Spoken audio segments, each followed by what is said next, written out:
오늘 이렇게 만나 뵙고 함께 예배할 수 있어서 참 감사하고요. 기쁨이 넘칩니다. 목사님 소개해 주신 대로 저는 칼빈 신학교에서 올해 1월부터 기독교 교회사를 공부하고 있습니다. 귀한 자리로 불러주시고 또 이렇게 환영해 주셔서 저와 또 저희 가족이 감사주의를 보내면서 더 감사가 크게 넘침을 경험하게 됩니다. 저와 우리 모두에게 선한 것 주시는 주님이 오늘 저희 이 자리를 불러주시고 또 어떤 귀한 말씀을 주실지 함께 기대하며 주님의 말씀을 나누기 원합니다. 아마 많은 분들 아실 것 같은데요. 1563년에 만들어진 하이델베르크 요리문답서라는 개혁교회에서 굉장히 사랑받고 있는 요리문답서가 있습니다. 성경의 진리를 아주 명료하게 설명하고 있고 또한 감동적으로 정리하고 있어서 지난 400년이 넘는 시간 동안 꾸준하게 사랑받아온 교리 문답서입니다. 이 문답서는 이 땅에서 살아가는 신자들이 세 가지의 지식을 알아야 한다라고 정리를 하고 있습니다. 그리고 그 세 가지를 구조화시켜서 전체 문답서를 이렇게 설명하고 있습니다. 그 세 가지 부분을 잠깐 설명드리면요. 첫 번째 지식은 우리의 죄와 비참함이 얼마나 큰지를 알아야 한다라고 정리하고요. 두 번째는 그렇다면 그 죄와 비참함으로부터 우리는 어떻게 구원을 받아야 하는가를 알아야 한다라고 정리합니다. 그리고 세 번째는 무엇이냐면 끝으로 그 구원을 주신 하나님께, 죄와 비참함으로부터 구원을 주신 그 하나님께 우리는 어떻게 감사를 드려야 하고 감사의 삶을 살아야 하는지로 이렇게 세 가지 부분으로 정리해서 설명하고 있습니다. 다시 한 번만 정리해보면요. 첫 번째는 우리의 죄와 비참함이 얼마나 큰지를 알아야 되고, 두 번째는 그 죄와 비참함으로부터 어떻게 구원을 받아야 되는지, 그리고 세 번째는 그 구원을 베푸신 하나님께 어떻게 감사해야 하는지로 나눠져 있다고 생각할 수 있습니다. 저희는 이렇게 감사주의를 보내면서 우리는 어떻게 이 세 번째 부분, 어떻게 하나님의 구원이라는 복음에 반응하며 살아가고 있는지를 오늘 아침에 같이 읽었던 시편 95편의 말씀을 통해 살펴봤으면 좋겠습니다. 이렇게 주일 이른 아침부터 모여서 하나님을 예배하고 있는 저희들은요, 아마도 제가 확신할 텐데 아마 복음을 다 경험하고 우리의 죄와 비참함도 인정하고 좀 전에 찬에 기도한 것처럼 주께서 우리가 고백할 때 우리의 죄를 용서하신다라는 확신도 다 가지고 있을 것입니다. 그렇기 때문에 구원을 대하는 지식인 신학에 있어서는 여기 모인 저희가 아마 대동소이 아마 다 비슷한 내용을 고백할 것입니다. 무슨 말인가 하면요, 우리 중에 다른 복음을 찾거나 아니면 나는 내 스스로 나를 구원할 수 있어 라고 생각하는 사람은 적어도 없을 거라는 말입니다. 그렇지만 아까 저희가 잠시 살폈듯이 문답서가 지적하는 세 번째 부분인 구원에 대한 감사의 삶은 여기 모인 사람들이 많은 것처럼 아마 각기 다양한 모습을 가질 수 있을 거라고 생각합니다. 왜냐하면 우리 안에는 성숙한 믿음을 가진 자가 있기도 하며 반면에는 연약한 지체가 있기 때문입니다. 그렇지만 단지 어떠한 성숙함 아니면 단지 연약하다라는 차이 때문에 이 감사의 삶에 있어서 차이가 나는 것은 아닐 것입니다. 왜냐하면 우리는요, 복음에 감사하는 삶이 우리의 구원과 직접적으로 연관이 있지 않다라고 생각하는 경향이 있기 때문에 그렇습니다. 무슨 말인가 하면 여기 모인 저희 중에 감사하지 않는다고 해서 당신 하나님 나라 못 들어가? 라고 말할 사람이 있을까요? 아마 그렇게 말하려면 굉장히 마음속에 불편함이 있을 겁니다. 왜냐하면 우리는 우리의 어떤 행위의 조건이, 우리가 한 어떤 행동이 우리의 구원의 조건이 되지 못한다는 사실을 너무나 분명히 알기 때문이죠. 그렇지만 오늘 저희가 살펴보려는 시편 95편의 이야기가 조금 다른 것처럼 보입니다. 왜냐하면 저희가 아까 박 씨께서 읽어주셨는데 11절에 말하길 감사로 하나님을 높이지 않는 자들은 하나님의 안식에 들어가지 못한다라는 그런 말씀이 등장하고 있기 때문에 그렇습니다. 그런데 진짜 그럴까요? 한번 오늘 말씀을 들으신 성도 여러분들, 한번 그 문을 마음에 품으시고 본문의 말씀으로 들어가셔서 하나님께서는 우리가 어떻게 구원에 반응하기를 원하시는지, 하나님께서는 우리가 구원의 은혜에 어떻게 반응하며 살아가기를 원하시는지를 한번 같이 살펴보았으면 좋겠습니다. 오늘 본문의 시편을 보면요, 11절로 이루어져 있는데 7절에 나오는 너희가 오늘 그의 음성을 듣거든, 이 부분을 기점으로 전반부와 후반부로 나눔을 볼 수 있습니다. 너희가 그 음성을 듣거든, 오늘 그 음성을 듣거든, 그 앞부분인 전반부에는 사람들이 하나님께 올리는 찬양의 목소리가 가득 차 있습니다. 반면에 오늘 너희가 그 음성을 듣거든, 그 이후 부분에는 하나님의 목소리가 뭔가 경고하시는 듯한 하나님의 목소리가 가득 차 있습니다. 한 개의 시편에 전반부에는 하나님을 향한 감사의 찬양이 터져 나오고, 같은 시편 하나의 후반부에는 그러한 자들을 바라보시는 듯한 하나님께서 뭔가 경고하시고 노하시는 모습이 등장하는 것이 굉장히 역설적으로 보이지만, 사실은 그 어색함과 역설적임이 우리가 구원받은 신자들로 살아가지만 감사치 아니하고 살아가는 우리들의 그 역설적인 모습 때문에 오히려 그 하나의 시편이 우리의 진짜 모습을 더욱 잘 보여주는 장치가 되고 있습니다. 전반부를 먼저 잠깐 살펴보겠습니다. 1절과 2절을 보면 1절과 2절을 보면 1절에 보면 성경 있으시죠? 오라 우리가 여호와께 노래하자 라고 시인이 이야기하고, 2절에 우리가 감사함으로 그 앞에 나아가자 라고 이야기합니다.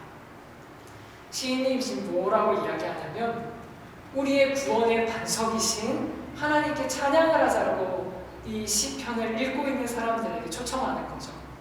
그리고 감사함으로 하나님께 나아가자고 말하면서 찬양의 이유를 설명합니다. 그 찬양의 이유가 4절부터 7절까지 빼곡히 나오는데, 하나님의 전능하신 손길이 무엇을 향하셨는지를 설명하고 있습니다. 아마 눈으로 보시면 제가 설명도 드리겠지만, 하나님의 손이 땅의 깊은 곳을 닫고요, 하나님의 손이 산들의 높은 곳에 닿고 있고요, 바다와 육지에 미치지 않는 곳이 없습니다. 하나님의 손이, 시인이 말하길 모든 천지를, 모든 만물들을 하나님이 창조하시고 붙들고 있다라고 말합니다. 그런데 7절 보니까 이렇게 이야기합니다. 그는 우리의 하나님이시요 우리는 그가 기르시는 백성이며 그의 손이 돌보시는 양이기 때문이라 라고 이야기하면서, 바로 천지를 쥐고 계시던 그 하나님의 손이 바로 우리를 기르시고 돌보시는 동일한 손이라고 시인이 찬양하고 고백하고 있습니다. 이 시인이 오늘 우리 아침에게 함께 찬양하자라고 말하는 바가 무엇입니까? 하나님께서는 천지를 지으실 만큼 너무나 위대한 존재이기 때문에 우리와 같이 그냥 작은 피조물, 우리처럼 별 볼일 없는 자들을 멀리서 계셔서 방관하는 자로 계시는 것도 아니고, 천지를 주무르시던 그 손길로 우리의 삶을 동일한 손길로 돌보고 계시다라고 시인이 이야기하는 것입니다.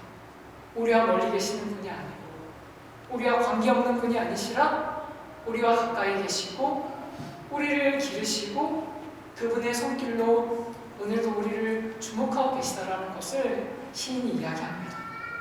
그러니 적용해 볼까요? 하나님께서 우리를 지으시고는 그저 내버려 두지 않으십니다. 선한 목자로 우리의 일상을 주목하십니다. 창세기에 보면은 하갈이라는 인물이 있지 않습니까?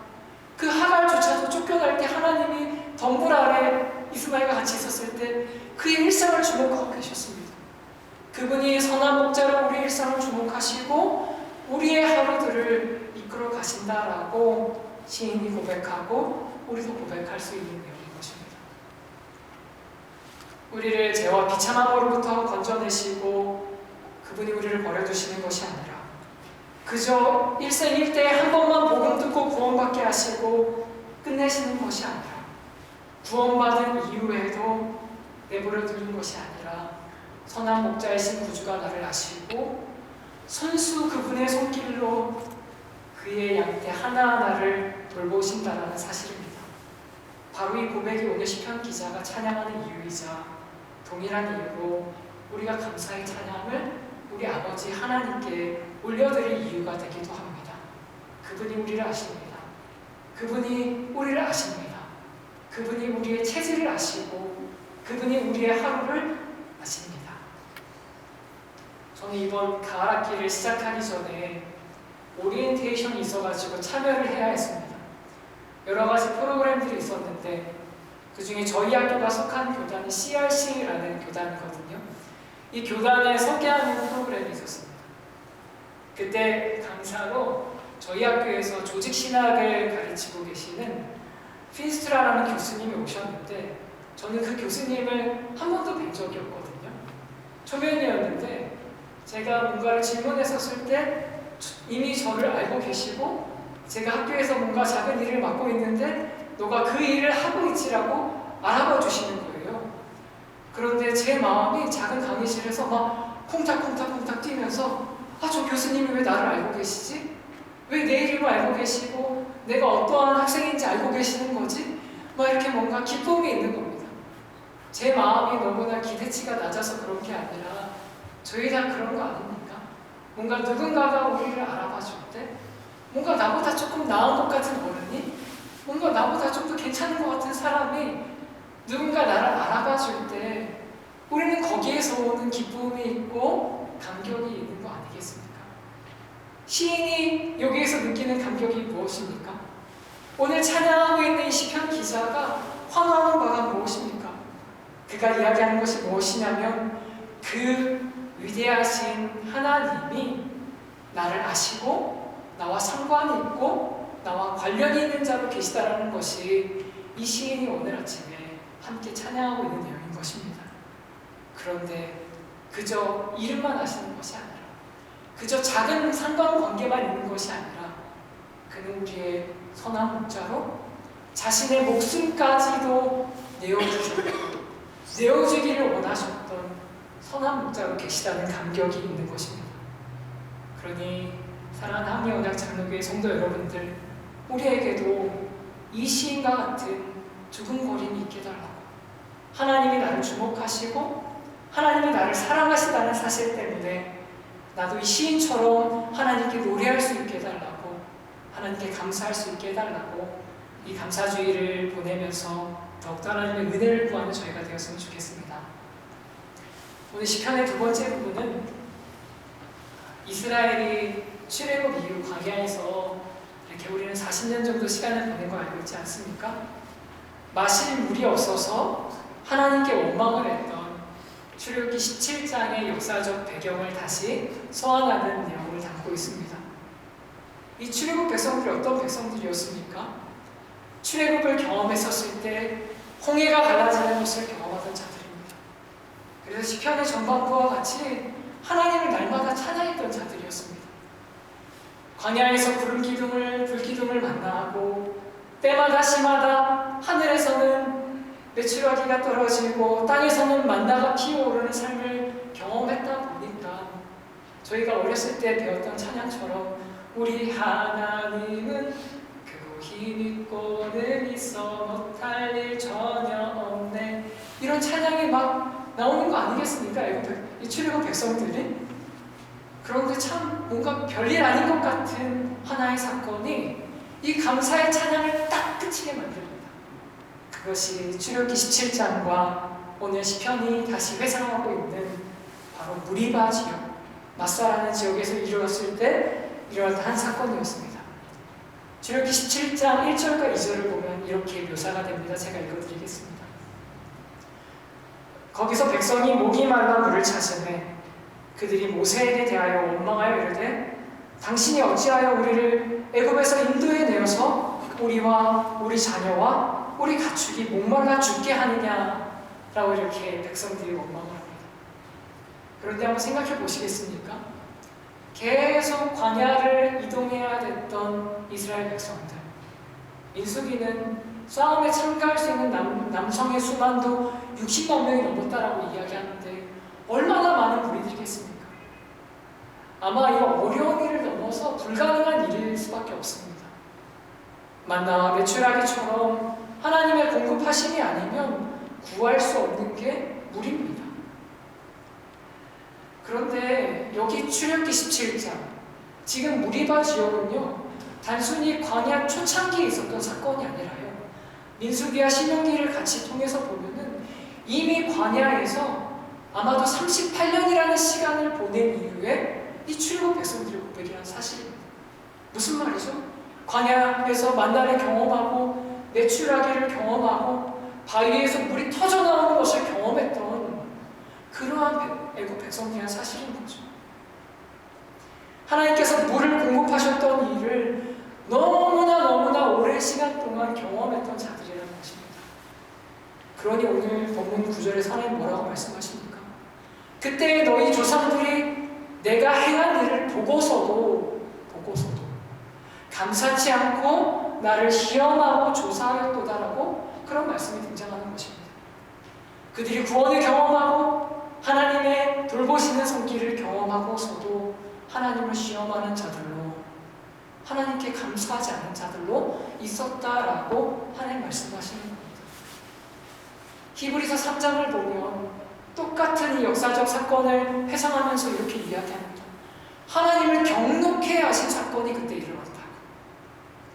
그때 하나님의 반응이 무엇입니까? 아까 제가 설교를 시작하면서 처음에 던졌던 질문입니다. 11절 말씀에 보니까 하나님 그들에게 안식에 들어가지 못하게 하는 조치를 취하셨다라고 이야기합니다. 우리가 알듯이요 가나안 땅에 출애굽 1세대들이 못 들어갑니다. 굉장한 사건 아니겠습니까? 당시 이 이스라엘 백성들 안에 무슨 이야기가 있었냐면 하나님 우리 광야에서 죽게 하시면요 이방 민족들이 얼마나 하나님을 수고거리겠습니까? 능력이 없어서 이 애굽에서 우리를 이 광야에서 죽게 하신다.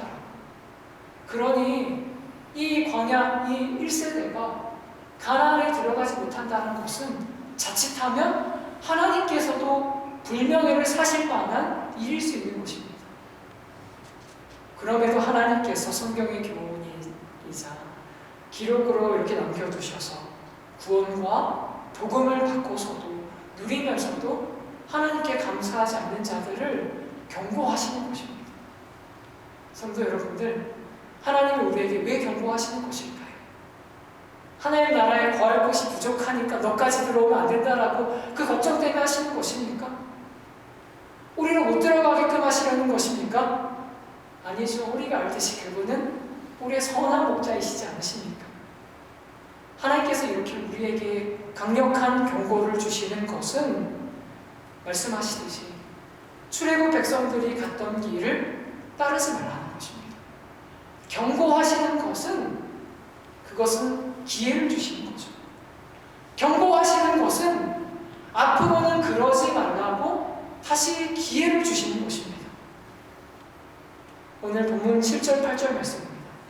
너희가 오늘 그의 음성을 듣거든 너희는 무리바에서 같이 또 광야의 마사에서 지내던 날과 같이 너희 마음을 완악하게 하지 말지어다. 시인이 뭐라고 이야기하죠? 오늘이라는 표현을 합니다. 500년 전에 출애굽 때 있었던 그 출애굽 백성들의 이야기가 아니라 오늘이라는 것입니다.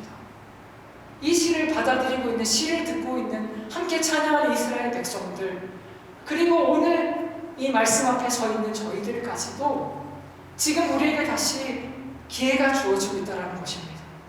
무슨 기회입니까? 하나님의 우리에게 베푸신 감사에 감사로 반응하는 기회예요. 하나님의 다정하신 손길에 감격으로 반응하는 기회예요. 시인이 사용하는 표현이지만 하나님이 이 시인에게 허락하신 표현이고 하나님이 오늘 우리들에게 허락하시는 약속으로 주어져 있는 것입니다. 오늘 하나님이 저와 여러분들을 다시 말씀 앞에 불러 세워주십니다. 실패한 어제를 뒤로하고 오늘을 다시 허락하신다는 것입니다.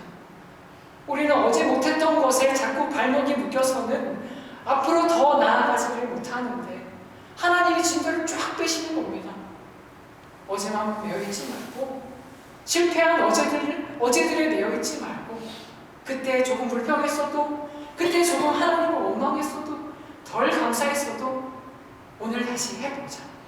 오늘 다시 복음으로 나와 함께 살아보자라고 하나님이 오늘 저희를 말씀 앞에 세워주고 계시는 것입니다.